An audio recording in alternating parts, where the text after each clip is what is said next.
Recipe ইলিশ মাছের সর্ষে বাটা। সাদা সর্ষে 3 চামচ, কালো সর্ষে হাফ চামচ, পোস্ত 1 চামচ, লবণ হাফ চামচ, কাঁচা লঙ্কা 4টে দিয়ে এটা পেস্ট করা হবে।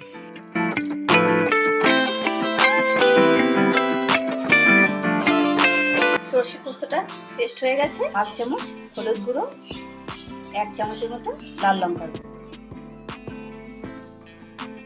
সর্ষের তেলটা গরম হয়ে গেছে, এবারে মাছটা ভেজে দেবো।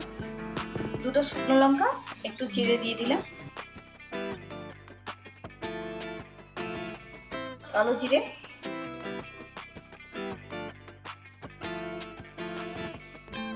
সর্ষে বাটাটা ঢেলে দিচ্ছি। 2টো মতো কাঁচা লঙ্কা গোটা,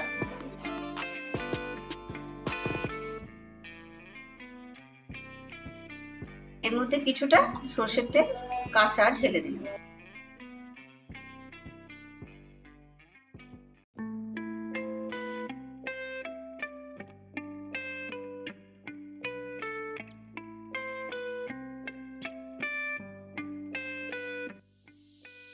ভালো করে মাখিয়ে নিচ্ছি।